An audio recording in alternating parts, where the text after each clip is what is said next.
வணக்கம் நண்பர்களே. இன்றுமால நாம் இன்றைக்கி பார்க்க போகிறது என்ன அப்படின்னு கேட்டிங்கன்னா, பிரேமலதா விஜயகாந்த் அவர்களுக்கு செய்த துரோகம். யார் இந்த பிரேமலதான்லாம் கேட்டுறாதீங்க, ரொம்ப பாவம். நம்ம விஜயகாந்த் அவர்களின் மனைவி மற்றும் தேமுதிகவின் தற்போதைய பொதுச் செயலாளர் அவர் தான் வந்து நேற்று வந்து இந்த உதய் மின் திட்டத்தை எதிர்த்து போராட்டம் பண்ணுறேன் அப்படின்னு சொல்லி உதய் மின் திட்டத்தை எதிர்த்து போராட்டம் பண்ணல, அவங்க தமிழக அரசை எதிர்த்து மின் கட்டண உயர்வுக்கு போராட்டம் பண்ணுறேன் அப்படின்னு சொல்லி ஒரு போராட்டத்தில் தான் இப்படி அசிங்கமாக பேசியிருக்காங்க. அது என்ன செய்தின்றது தான் நம்ம இன்றைக்கி பார்க்க போகிறோம். அப்புறம் நண்பர்களே, புத்தகம் வாங்குவதற்கான வழக்கமான ஒரு கோரிக்கை. நம்ம இந்த வினோத வாய்ஸ் சேனல் வந்து மானிட்டைஸ் ஆகிடுச்சு, எல்லாம் உங்கள் அன்பின் ஆதரவும் காரணமாக. அதனால் இப்போ இதில் விளம்பரங்கள் வருது. ஆனாலும் இந்த விளம்பரங்களின் மூலம் வரக்கூடிய வருமானம் வந்து நம்ம கேஆர்வி சேனலில் வந்த அளவுக்குலாம் ஒன்றும் வராது. அதோட கம்பேர் பண்ணால் 1/10 பங்கு வந்தாலே ஜாஸ்தின்னு வச்சிங்களேன். உங்கள் ஆதரவு தொடர்ந்து எங்களுக்கு வேண்டும். புத்தகங்கள் வாங்கினீங்கன்னா அதை கொண்டு இந்த சேனலை நடத்துவதற்கு இன்னும் கொஞ்சம் சிறப்பாக நடத்தலாம். செய்திகளையும் இன்னும் அழகாக சேகரித்து கொடுக்கலாம். ஸோ இல்லை சார், பணம்லாம் கேட்காதீங்க சார். நம்ம பணம்லாம் கேட்குறது கிடையாது. நம்ம கேட்குறது என்ன கேட்போம், புத்தகங்கள் வாங்கி அதன் மூலமாக வருவாயை வைத்து நடத்துகிறோன்னு தான் சொல்கிறோம். இல்லை சார், புக்கெல்லாம் வாங்குறதுக்கெல்லாம் இப்போதைக்கு முடியாது சார், படிக்கிறதுக்கே எனக்கு நேரம் இல்லை சார் அப்படி இப்படின்னு நிறைய பேர் சொல்லலாம். வெளிநாடு வாழ் மக்கள் வந்து நீங்கள் புத்தகங்கள் வாங்கணும்னா முடிஞ்ச நேரம் வாங்கினாலும் வாங்குங்க. இல்லை வேண்டாம் அப்படின்னா அமேசான்லேருந்து கிண்டில் வெர்ஷனே நீங்கள் எடுத்து படிச்சுக்கலாம். பாபர் நாமா வர உள்ள எல்லா புத்தகங்களும் அமேசான் கிண்டிலில் கூட இருக்குது. இது எல்லாம் எதுவுமே முடியாதுன்னா கூட இந்த வீடியோக்களை ஷேர் பண்ணுங்கள். ஷேர் பண்ணாலே அதுவும் ஒரு வகையால் ஆதரவு தான். லைக் போடுங்க, கமெண்ட் போடுங்க, எல்லாமே ஆதரவு தான். ஸோ ஏதாவது ஒரு வகையில் எங்கள் சேனலுக்கு தொடர்ந்து உங்கள் ஆதரவை கொடுத்து கொண்டே இருங்க. என்ன சார், சொல்லும் போதே என்னவோ திடீர்னு உதய் மின் திட்டத்தை எதிர்த்து போராட்டம் பண்ணல, தமிழக அரசை எதிர்த்து போராட்டம் பண்ணுறாங்க அப்படின்னு சொன்னீங்களா, அது என்ன செய்தி, அதை முதல்ல சொல்லுங்கள் அப்படின்றீங்களா? அதாவது அம்மையார் ஜெயலலிதா மறைவின் காலத்தை ஒட்டி 2017-18 காலகட்டத்துக்கு மோடி அரசு என்ன பண்ணுறாங்கன்னா ஒரு 3 விஷயத்தை கொண்டாடுறாங்க. என்ன கொண்டாடுறாங்க? உணவு பாதுகாப்பு திட்டம். அதாவது குடும்ப அட்டை வைத்திருக்கக்கூடிய எல்லாருக்கும் 5 கிலோ உணவுப் பொருள் கொடுப்பது. அப்புறம் நீட் தேர்வை எல்லா மாநிலங்களுக்கும் பொதுவாக்குவது. அப்புறம் உதய் மின் திட்டம் அப்படின்னு, அதாவது மின்சார விநியோகம் மற்றும் அதன் கட்டணங்களை நிர்ணயிப்பது, அதை வசூல் பண்ணுறது, அந்த அதிகாரங்களெல்லாம் அந்த நிறுவனத்துக்கு இருந்தாலும் அந்த நிறுவனங்கள் எல்லாமே ஒன்றிய அரசாங்கத்தின் உதய் அப்படின்ற அந்த ஒரு அமைப்பின் கீழே தான் உள்ளே வரணும் அப்படின்னு சொல்லி கொண்டு வந்தது தான் உதய் மின் திட்டம். சரியா? அம்மையார் ஜெயலலிதா உயிரோடு இருக்கும் வரை அவர் மீது எனக்கு பல விமர்சனம் உண்டுங்க. அதெல்லாம் வேறு விஷயம். A1 குற்றவாளி எல்லாமே உண்டு தான், அதெல்லாம் மறுக்கலை நம்ம. ஆனாலும் சாகும் வரை இந்த 3 திட்டத்துலையும் கையெழுத்து போட மாட்டேன்ட்டாங்க.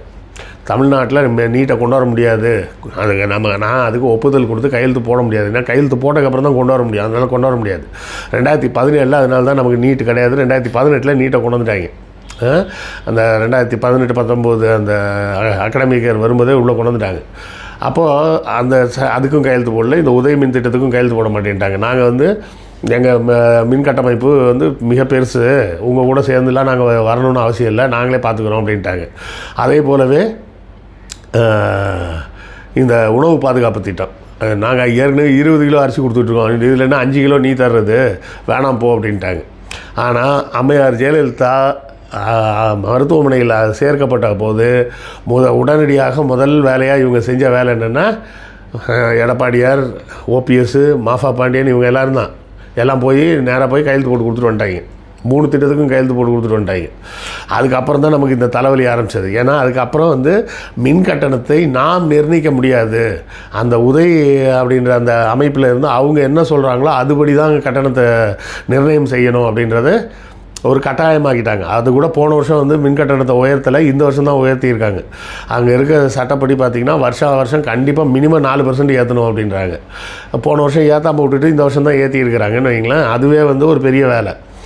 அப்போ இவங்க பிரேமலதா வந்து போய் போராட்டம் பண்ணணும்னா யார்கிட்ட போராடணும்? இவர் கூட்டணியில் இருக்கக்கூடிய மோடிக்கிட்ட தான் போய் போராட்டம் பண்ணணும். அதை விட்டுட்டு எங்கே வந்து போராட்டம் பண்ணிகிட்டு இருக்காங்க? தமிழக அரசுக்கு எதிர்த்து போராட்டம் பண்ணுறாங்களாம். உதாரணத்துக்கு இப்படி வச்சு சென்ட்ரல் ஸ்டேஷனில் ட்ரெயின் சரியான டைமுக்கு வரல, எக்மோரில் ட்ரெயின் சரியான டைமுக்கு வரலன்னு தமிழக அரசு கிட்டே போய் நீங்கள் போராட்டம் பண்ண முடியும்? ரயிலை இயக்கிறது ஒன்றிய அரசாங்கம். அப்போ ஒன்றிய அரசாங்கத்தை கேட்க வேண்டிய கேள்வியை எங்கே கேட்டுக்கிட்டு இருக்காங்க? தமிழக அரசை பார்த்து கேட்டுக்கிட்டு இருக்கிறாங்க. சரி, அதாவது அரசியல் ஆனால் அன்றைக்கி பேசின இன்னொரு அநாகரிகமான ஒரு வேலை. ஏன்னா அதான் நீங்கள் தான் சொன்னீங்களே சார், என்ன சார் விஜயகாந்துக்கே துரோகம் பண்ணார் அப்படின்னு. அப்படி என்ன துரோகம் பண்ணார் அப்படின்ற விஷயத்துக்கு தான் வரேன். என்ன பேசுகிறாருன்னா, ஸ்டாலின் வந்து ஒரு முதலமைச்சர், அவர் அழகாக வேஷ்டி கட்டாமல் எப்போ பார்த்தாலும் பேண்ட்டு போட்டுக்கிட்டு வர்றாரு. ஏன் பேண்ட்டு போட்டு வர்றாரு தெரியுமா? அவருக்கு வந்து இப்படி கையை தூக்குனா கை வந்து அப்படியே நடுங்குது. அப்படி அந்த நடுங்குதுன்றது வெளியே தெரியாமல் இருக்கணுன்றதுக்காக பேண்ட்டு போட்டு பேண்ட்டுக்குள்ளே கையை விட்டு வர்றாரு அப்படின்னு.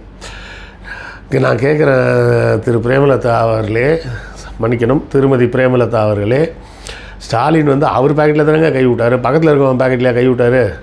அவர் தானே பேண்ட்டு போட்டார். அவர் பேண்ட்டு போட்டால் என்ன, ஷார்ட்ஸ் போட்டால் என்ன, ஜீன்ஸு போட்டால் என்ன, உங்களுக்கு என்ன பிரச்சனை? ராகுல் காந்தியே எல்லா இடமும் ஜீன்ஸ் தான் போட்டுட்டு போகிறாரு, ஜீன்ஸு டிஷர்ட்டில் தான் போகிறாரு.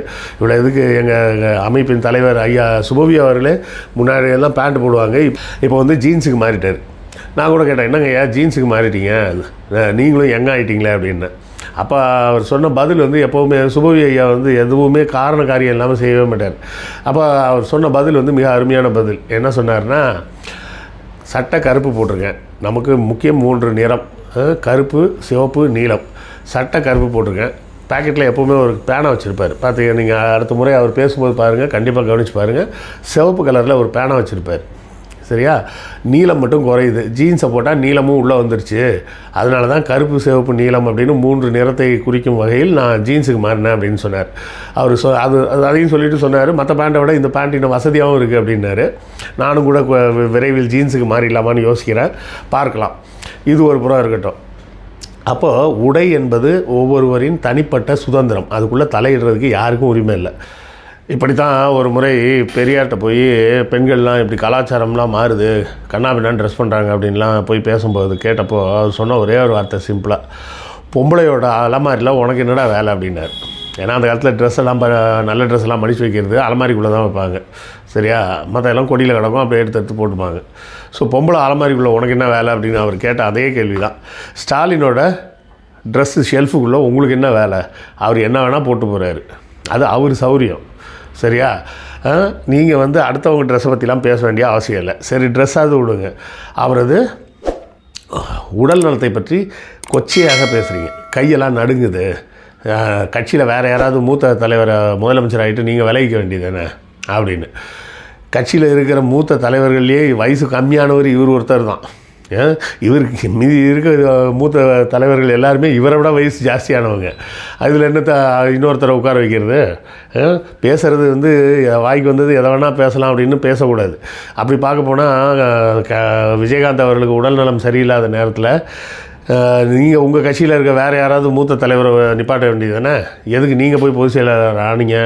அதுவும் உடல்நலம் இல்லாத கேப்டனை வந்து அந்த ட்ரிப்ஸு ஏற்றுற ஸ்டாண்டோடு கொண்டாந்து உட்கார வச்சிங்க. அதாவது ட்ரிப்ஸு ஏற்றிக்கிட்டு இருந்தால் தான் அவர் வந்து உடல் கொஞ்சமாவது நலத்தோடு இருக்க முடியுன்ற மாதிரி இருந்த கண்டிஷனில் கூட அவரை போட்டு டார்ச்சர் பண்ணி கொண்டாந்து உட்கார வச்சு உடனடியாக பொதுச் செயலாளர் ஆகணும்னு ஆனீங்களே. உங்கள் கட்சியில் வேறு மூத்த தலைவர்லாம் யாரும் இல்லையா? இது எல்லாத்தையும் தாண்டி கலைஞருக்கும் விஜயகாந்துக்கும் ஒரு நெருக்கமான சில 2 சம்பவத்தை சொல்கிறேன். அப்போ தான் உங்களுக்கு தெரியும் விஜயகாந்துக்கு துரோகம் என்ன செஞ்சார் அப்படின்னு. கலைஞர் வந்து அந்த இப்போ கோயம்பேடு பிரிட்ஜு வரக்கூடிய நேரத்தில் அந்த ப்ளூ பிரிண்ட்லாம் ரெடி ஆகிடுச்சு அப்படின்றப்போ விஜயகாந்த் அவசர அவசரமாக ஓடுறார். போய் இது மாதிரி என் மண்டபத்தில் ஒரு பார்ட் வந்து இடிக்கும் அப்படின்னு சொல்கிறாங்க, நீங்கள் கொஞ்சம் ஏதாவது பேசி பிடபிள்யூடியில் சொல்லி அந்த பாலத்தை இன்னும் கொஞ்சம் தள்ளி போடக்கூடாதா அப்படின்னு கேட்டிருக்காரு. அப்போ கலைஞர் என்ன சொல்லியிருக்காரு, தள்ளிலாம் போட வாய்ப்பு இல்லைப்பா, அது எல்லாம் செக் பண்ணிட்டு தான் போட்டிருக்காங்க, அதெல்லாம் விடு, நீ கட்சி ஆரம்பிச்சுட்டு. ஏன்னா அந்த டைமில் கட்சி ஆரம்பிச்சிட்டார் அவர். கட்சி ஆரம்பித்து வந்து முதல்ல சந்தித்ததே கலைஞரை தான் சந்தித்து தான் ஆசீர்வாதம் வாங்குறாரு. அப்போது நீ தான் கட்சி ஆரம்பிச்சிட்டிய, இப்படி என்கிட்ட வந்து பேசிகிட்டு இருக்கிற நேரத்தில் நீ என்ன பண்ணணும்? கட்சியை வச்சுருந்தா அரசியல் பண்ணணும், போய் அரசியல் பண்ணு. இவர் எடுத்து கொடுக்குறாரு, போய் பேசு, துரோகி கருணாநிதி என் கல்யாண மண்டபத்தை இடிச்சிட்டான் அப்படின்னு போய் பேசி அதை அரசியலாக்கு. அதை விட்டுட்டு இப்படி வந்திருக்கியான்னு. அப்படிங்களா ஐயா, சரிங்க ஐயா அப்படின்னு சொல்லிட்டு அவர்கிட்டயே ஆசீர்வாதம் வாங்கிட்டு தான் வெளியே வந்து துரோகி கருணாநிதி அப்படின்னு திரும்பி விஜயகாந்த் வந்து பேசி அதை வைத்தே அரசியலில் ஒரு பேர் வாங்கினார்னு வைங்களேன். தமிழக அரசியலை பொறுத்தவரை நீங்கள் கலைஞரை தொடாமல் யாரும் அரசியல் பண்ண முடியாது, அப்பேற்பட்ட ஒரு குணநலன் கொண்டவர். அப்போ இவர் வந்து தானே வளர்த்து விட்டாரா அப்படின்னு சில பேர் கேட்கலாம். அதுக்கும் இன்னொரு பதில் இருக்குது, கலைஞரோட பதிலே இருக்குது. கலைஞரிடம் வந்து போய் கேட்டாங்க, ஜெயலலிதா போன்றவர்களோடெல்லாம் நீங்கள் அரசியல் பண்ண வேண்டிய ஒரு கட்டாயம் வந்துருச்சுங்க ஐயா, இது உங்களுக்கு மனசு கஷ்டமாக இல்லையா அப்படின்னு கேட்டிருக்கிறாங்க. அப்போ அவர் சொன்ன பதில் அதுதான் கலைஞர். அவர் என்ன சொல்கிறாரு, 1950களில் நான் அரசியலுக்கு உள்ளே வரும்போது எனக்கு என்னையா வயசு, நல்லா யோசிச்சு பாருங்கள். அவருக்கு வந்து 30 வயசு கூட ஆகலை. அப்போது 1952 இவங்கெல்லாம் அரசியல் பண்ண வந்துட்டாங்க. இவர் பிறந்ததே இப்போது 1924, 1954 வந்தால் தான் 30 வயசே முடிய போகுது. சரியா? திமுக ஆரம்பித்த புதுசில் வந்து இளைஞர் அணியே கிடையாது. ஏன்னா அண்ணாவுக்கே 40 வயசு என்னவோ தான், எல்லாருமே வயசு கம்மியானவங்க தான். அப்போ அதை தான் சொல்கிறார், நான் வந்து 30 வயதுகளில் நான் அரசியலுக்கு வரும்போது ராஜாஜி போன்றவர்கள்லாம் மிகப்பெரிய பழுத்த அரசியல்வாதியாக வயதானவர்களாக இருந்தாங்க. அவங்கெல்லாம் அந்த மாதிரி நினைக்கலையே, இந்த சின்ன பையன் கூட போய் நம்ம அரசியல் பண்ணணுமா அப்படின்னு அவங்க நினைக்கல. அப்போ நானும் அதை போலவே எல்லாரோடையும் அரசியல்னு வந்தால் எல்லாரும் அரசியல்வாதி தான் அப்படின்னு ஏற்றுக்கிட்டு அவர்களுக்கு சமமாக நானும் போட்டி போட வேண்டும், அப்போது தான் ஒரு நியாயமான அரசியல்வாதியாக இருக்க முடியும் அப்படின்னு சொன்னவர் கலைஞர். இதில் வந்து விஜயகாந்த் அவர்கள் அமெரிக்காவுக்கு கூப்பிட்டு போயிருந்தாங்க ட்ரீட்மெண்ட்டுக்கு. அப்படி ட்ரீட்மெண்ட்டுக்கு போயிருக்கும்போது இங்கே ஜெயலலிதா வந்து கலைஞரை பற்றி ரொம்ப அவதூறாக அசிங்கமாக ஏதோ ஒன்று பேசிட்டாங்க. அந்த காலகட்டத்தில் அது ரொம்ப பேசு பொருளாக இருந்தது. அப்போது அமெரிக்காவில் மருத்துவமனையில் இருந்த விஜயகாந்த் ஒரு சாதாரணமாக ஒரு ட்ரெஸ், ஒரு நம்ம வீட்டில் நைட்டு போடுறாங்கள்ல அந்த மாதிரி ஒரு பேண்ட்டு, ஒரு டிஷர்ட் ஒன்று போட்டு அவர் ஒரு சேரில் உட்காந்து பேசுகிறார். கலைஞர் எவ்வளோ பெரிய மனிதர், அவர் எவ்வளோ பெரிய அரசியல்வாதி, எவ்வளோ பெரிய தலைவர், எல்லாத்துக்கும் மேலே வயதானவர், அவர் வயசுக்காவது ஒரு மரியாதை கொடுக்க வேணாமா, இந்த மாதிரிலாம் பேசக்கூடாதுங்க, இதெல்லாம் தப்புங்க. என்ன தான் எதிர்கட்சியாக இருந்தாலும் அந்த ஒரு தலைவருக்குன்னு ஒரு மரியாதை இருக்குது, அந்த மாதிரிலாம் பேசக்கூடாதுங்க அப்படின்னு சொல்லி அங்கேருந்து பேசி வீடியோ அனுப்புனார். அப்பேற்பட்ட ஒரு நல்ல உள்ளம் கொண்டவர் விஜயகாந்த். எனக்கு உண்மையிலே சொல்லப்போனால் விஜயகாந்த் மேலே எனக்கு பெரிய மரியாதைலாம் அதுக்கு முன்னாடி கிடையாது. அதுக்கு முன்னாடிலாம் நான் என்ன நினச்சிட்டு இருக்கேன், விஜயகாந்தை பொறுத்தவரை என்னத்தை ஒரு கட்சி ஆரம்பிச்சிருக்கிறாரு, ஒரு நடிகர், அவரோட ரசிகர்கள்லாம் சேர்ந்துக்கிட்டு அவருக்கு ஓட்டு போடுறாங்க, அவ்வளோதான். அதுக்கு மேலே அவரை பற்றி பேசுறதுக்கு என்ன இருக்குது அப்படின்னு நினச்சேன். எல்லோரும் சொல்லுவாங்க விஜயகாந்த் வந்து ஒரு குழந்தை போல் அப்படின்னு. அப்படி ஒரு குழந்தை உள்ளத்தோடு தனக்கு ரொம்ப பிடிச்ச ஒரு தலைவரை போய் எதிர்கட்சியாக இருந்தாலும் அவருக்கு ஒரு மரியாதை கொடுக்கணும், நாம் மரியாதையாக வச்சு மனசில் நினச்சிட்டு இருக்க ஒரு மனுஷனை பற்றி இப்படி பேசுகிறாங்களே அப்படின்னு மனசு துடிச்சு தான் போய் அவர் அந்த வீடியோவை போடுறாரு. அப்படிப்பட்ட விஜயகாந்துக்கு பிடிச்ச ஒரு தலைவரை, அவர் குடும்பத்தை இப்படி நீங்கள் கொச்சையாக பேசுகிறீங்கன்னா நீங்கள் செய்வது மிகப்பெரிய துரோகம். யாருக்கு? ஸ்டாலினுக்கோ கலைஞருக்கோ இல்லை, உங்கள் கணவருக்கே செய்யக்கூடிய மிகப்பெரிய துரோகம். இப்போ எங்கள் அப்பா வந்து ஒருத்தர் மேலே ரொம்ப மரியாதை வச்சுருக்காருன்னு வச்சுக்கோங்க. எங்கள் அப்பா இறந்த பிறகு அந்த ஆளை போய் நான் அசிங்கமாக பேசினேன்னா அது எங்கள் அப்பாவுக்கு செய்கிற துரோகம் தானுங்க. அப்போ அதே போல தான் இதையும் பார்க்கணும். இன்னும் சொல்லப்போனால் விஜயகாந்த் அவர்களின் மரணத்தின் போது ஸ்டாலின், உதயநிதி போன்றவர்கள்லாம் தலையிட இல்லைன்னா அவரது மரணம் வெளியே பேசப்பட்டே இருக்காது. இவங்கெல்லாம் உள்ளே வந்ததுக்கப்புறம் தான் அது பேசப்பட்டுச்சு. ஏன்னா அவர் இறந்தார், கல்யாண மண்டபத்தில் வச்சுருந்தாங்க. உடனடியாக ஸ்டாலின் நேராக வந்து பார்த்தார். ஸ்டாலின் வந்து பார்த்துட்டு அவர் போன உடனே உதயநிதி வந்தார். இவங்க 2 பேரும் வந்துட்டாங்கன்னொடனே எல்லா மந்திரிகளும் திமுகலேருந்து எல்லோரும் வர ஆரம்பிச்சிட்டாங்க. திமுகவில் எல்லா மந்திரியெல்லாம் வந்து பார்க்க வந்துட்டாங்க அப்படின்னோடனே எதிர்கட்சிக்காரங்கள்லாம் பதட்டமாயிடுச்சு. ஐயோ நம்ம போய் பார்க்கலன்னா நம்மளையும் அசிங்கமாக பேசிடுவாங்களே அப்படின்னு சொல்லிட்டு அதுக்கப்புறம் தான் அதிமுக மற்ற கட்சிகள் எல்லாருமே வர ஆரம்பிக்கிறாங்க. இப்படி கட்சி தலைவர்கள் எல்லாம் வந்து பார்க்க வந்த உடனே தான் பட்டுன்னு இந்த விஷயம் வந்து பெருசாகுது. அதுக்கப்புறம் தான் தீவுத்திடலில் தனியாக அதுக்கு ஒரு இடம் ஒதுக்கி அதுக்கு வேண்டிய ஏற்பாடுகள்லாம் செஞ்சு பொதுமக்கள் பார்வைக்கு வச்சு அவங்க ரசிகர்கள்லாம் வந்து மரியாதை செலுத்தி அதன் பிறகு அவரை வந்து அந்த கல்யாண மண்டபத்தில் அடக்கம் பண்ணுவதற்கு தேவையான கார்ப்பரேஷன் அனுமதி முதற்கொண்டு எல்லாம் வாங்கி கொடுத்து எல்லாம் ஏற்பாடு பண்ணி கொடுத்தாங்க. அதற்கான நன்றி கூட வேணாம் அவங்களுக்கு. அதுக்காக நீங்கள் நன்றியோடு இருக்கணும்லாம் நம்ம கேட்கல. நாங்கள் செய்ய வேண்டியது எங்கள் கடமை, நாங்கள் செஞ்சோன்னு அவர் ஸ்டாலின் செஞ்சுட்டு போயிட்டார். அதை நம்ம கேட்குறோம், நீங்கள் நன்றியோடுலாம் இருக்க வேணாம். அட்லீஸ்ட்டு அடிப்படை நாகரிகத்தோடவாது இருக்க வேண்டாமா? ஒரு மனிதரை பற்றி பேசும்போது அவரது உடல் நலத்தை குறித்து இப்படி பேசலாம் அப்படின்றதெல்லாம். அவர் நல்லா ஃபிட்டாக தாங்க இருக்கார். அவர் டெய்லி சைக்கிளிங் போகிறாரு, வாக்கிங் போகிறாரு, ஜிம்மில் போய் எக்ஸசைஸ் பண்ணுறாரு. எத்தனையோ ஃபோட்டோஸ் வருது, எத்தனையோ வீடியோஸ் வருது. அவர்லாம் நல்லா ஃபிட்டாக தான் இருக்கிறாரு. அவர் ஃபிட்டாக இருக்காருன்னு உங்களுக்குலாம் வயிற்றுச்சலாக இருக்குது, வேறு ஒன்றும் இல்லை. 70 வயசு ஆகுது அவருக்கு. 70 வயசில் அவரால் இவ்வளோ ஃபிட்டாக இருக்கும். எனக்கே சொல்லப்போனால் எனக்கு 55 வயசு ஆகுது. 55 வயசில் எனக்கே பல உடல் உபாதைகள்லாம் இருக்குது. அவரை போல் உடம்பு ஃபிட்டாக எனக்கு இன்னும் வச்சுக்க தெரியல. வச்சுக்க முயற்சி பண்ணணும்.